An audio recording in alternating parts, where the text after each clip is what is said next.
Hey guys, what's going on? For this introduction really quick before we get started, all of this video is going to be regarding a particular point in the game that I will be showing you. It happens at like 8 minutes-ish in. I'm going to timestamp it below, hopefully relatively accurately. So if you guys want to see the play in question, just kind of jump to the gun. Just click the timestamp, just get ahead to it. Otherwise, I'm going to be giving some commentary talk over the entire game, so if you want to stick around for all of it, feel free to do so. But point in question, I'm going to put in the description below. Thanks, and enjoy the video. Yo, what's going on, guys? It's Max, and in today's video, going to be pretty similar to last week on Wednesday, I think it was, where I uploaded a video regarding tunneling, kind of just like, is it a good or bad thing? How do you guys view it? And objectively, like, are there ways to change it? In this one, I am referencing in particular the gameplay on screen, so if you guys do want to watch it just to kind of have a note of what I'm referring to and talking about, I'd greatly appreciate it. But today's video in particular, I wanted to focus on proxying, and more so than saying, is it a problem, how do we fix it, because I think it's bound to happen. In particular with me playing Huntress, like, she's probably one of the strongest characters to guard a hook and trade health states when you're trying to go for an unhook. Like, I'd put her up there with Trickster and Bubba. I think Bubba's probably the best, but someone who can get multiple health states out pretty quickly. And I felt like it partially was a problem in the sense that I played in a way that didn't promote much fun and it didn't feel good. But at the same time, I think rather than there being a kind of like subjective experience to saying I wanted this person to have fun, I wanted to make sure the chases would go on longer, because a lot of times if I'm playing the game and I get multiple hooks before the first gen gets done, I'll just be like, all right, I'll let them go, I'm gonna go play somewhere else. But when gens start getting done, I will resort to more aggressive strategies like tunneling in some cases. And this game in particular is one I wanted to go over. There's no particular tunneling to my knowledge. I didn't really think about it. In general, kind of going over the commentary that I was making while I played this game on stream. First two hooks weren't too bad, but even then, despite me getting them down, I'd say quicker than my average, admittedly. 2 gens get done in a not short time frame, but in my opinion, it felt pretty quick. Especially when multiple people were on it. Like I said, the Steve chased me into a back corner away from everyone else, so he was safe to get the unhook, he was safe to get a big reset, and I just had to try and commit to getting that down. Here is the first arguably biggest macro mistake that takes a while to get through. I spent a lot of time chasing this Jonathan. I looped around the rock the other way, like intentionally doubled back so that if he were to drop the pallet, he doesn't have access to the center building or the rest of the map, which I don't know if that's a good strategy or not. To me, I think it's correct to try and use a loop in such a way that you stop them from getting access to the rest of the map. Like here, he had to run wide to get to this tall structure here, and at this point now, it does take a little bit for me to get him out of the and downed. But it does eventually happen. It takes some time though. Like straight up, I would only say this is a mistake because of, you know what? I apologize. I don't even get him down here. That's why it was the biggest mistake. I'm trying to remember the game, but this happened last Friday, so it's a little out of my head. But yeah, you can see I tried to get the hatchet ready when he dropped the pallet. I missed the one that would have got him when he ran away. And now at this point, he's running me back to the same corner of the map. Despite me having broken 2 pallets, and it seems like a much more viable opportunity for me to get the down, I decided it was the best strategy to leave him alone. The man was really good at looping. He understood how to get around and maximize each individual portion of the map. So in my mind, if I stuck to him, the game wouldn't have gone well. And that amount of time he bought for 0 downs, 2 pallets on arguably an irrelevant corner of the map, I think was really good on his part. So just outright a well played to the Jonathan in general. I commentated as well. I felt like this Vittorio was not the weaker player, but I would say, and I hope that it doesn't sound rude when I phrase it like this, but I know a lot of killer players kind of try to identify like the quote-unquote weak link of the 4 survivors and target them so that this way the 3v1 is achieved relatively quickly. And that's the thing, it sucks. Like, I hate saying that because I don't want it to come off as mean, but a lot of people kind of understand what I say. Like, it's easiest to get the person down that's the easiest to get down. They have a hard time looping structures. Here's a perfect example of Huntress hatchets, by the way. You can see I'm absolutely aiming at nowhere near her body, but I have to aim off to the side to make sure that I actually hit her with the unhook. Now with the Vittorio, they take the BT / off the record hit, and I'm actually pretty happy I get a decent hatchet to re-down them. But you'll see, just in this case, I know it's kind of a dick thing to do, so I'm just going to go for her. I want to get her on the Scourge hook, and then I'll come back. I was going to grab the Vittorio, but he got picked up by a teammate, and because of this situation, he gets out. I tried to toss a hatchet up there. I have no clue how close that one was, but I was excited. I felt like that one I actually aimed pretty well. Now back to the gameplay. 4 hook stages, 2 gens remaining.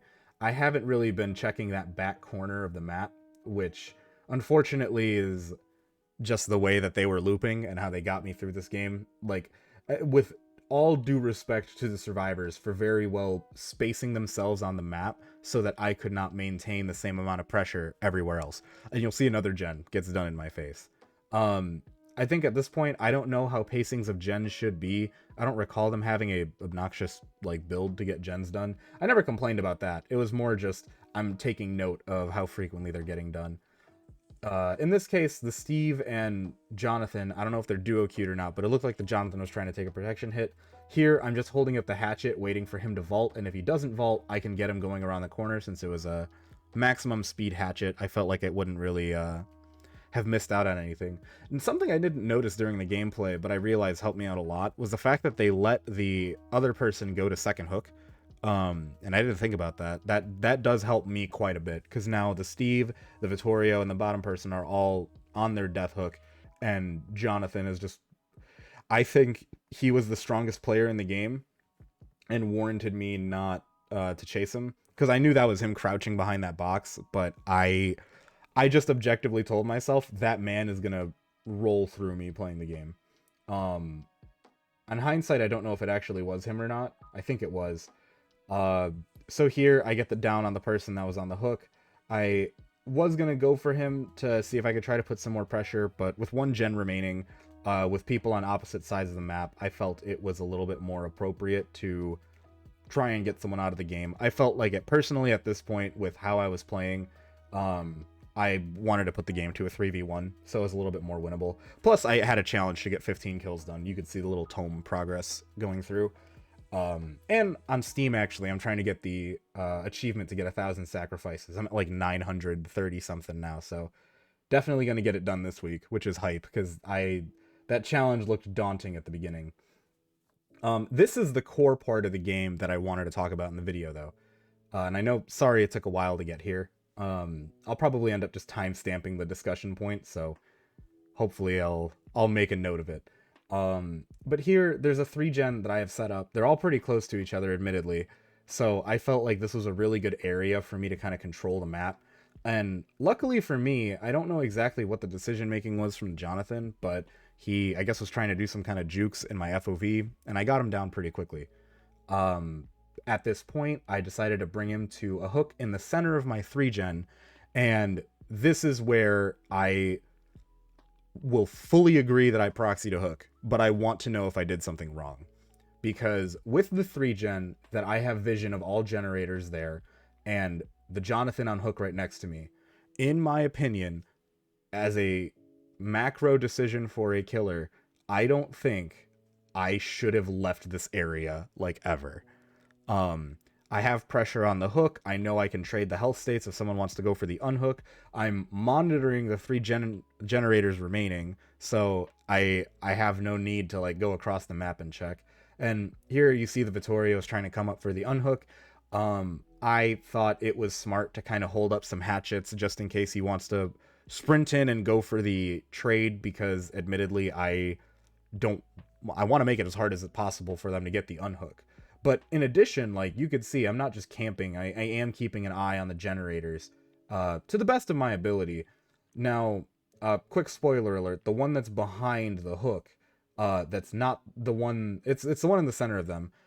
It gets done, actually gets done like in my face. And I thought I could hear it, which is why you'll see I'm kind of shocked when it goes off when I'm reloading, because I thought I had a pretty good understanding that I was patrolling the generators and they wouldn't be getting it done.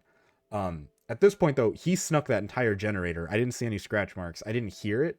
So full props to the Steve for, in my opinion, doing what the right play is in that situation, which is just progress with the generator as best as you can to mitigate the fact that I more or less am securing one of the kills. And that's the thing. Like, I proxied the gen while simultaneously letting someone slip. My 3-gen patrolling route was not as good as it should have been. And I think that's a lot more of the I proxied rather than monitored the 3-gen, because if I was actively paying attention to the 3-gen, I would have noticed the Steve on the gen and none of this would have happened, right? But at the same time, I just wanted to know from someone else's perspective, hopefully one of you guys are willing to message in the comments, like, was the decision to kind of proxy that area wrong? Because as it stands, I'm monitoring the 3 generators that are remaining.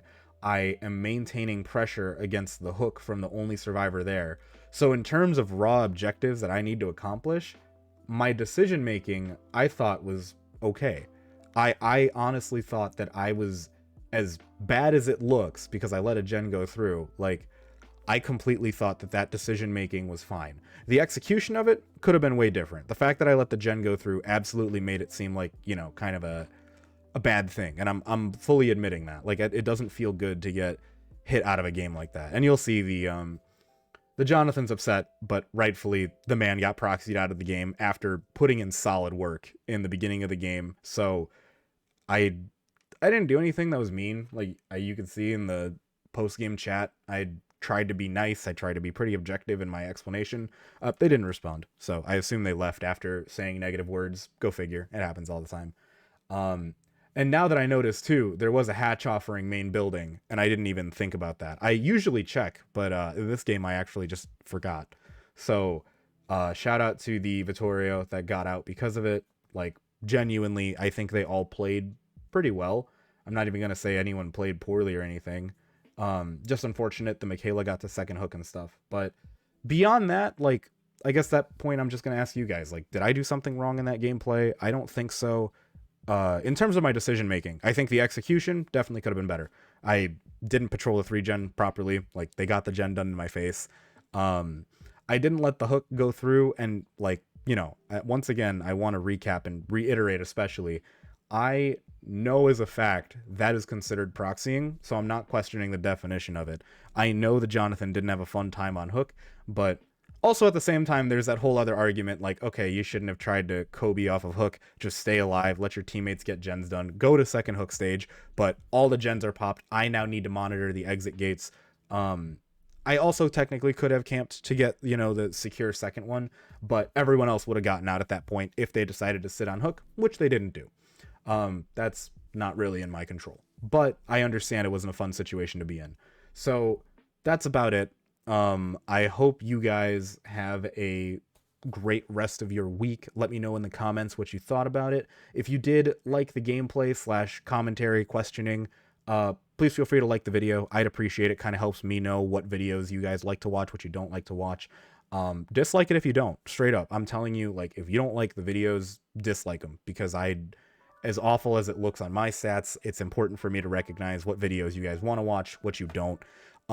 If you guys want me to crop the videos a bit more, so this way you don't watch the whole game, you kind of just see the key moment and key question, so that's kind of out of the way, I'd appreciate it. So thank you all. I appreciate it.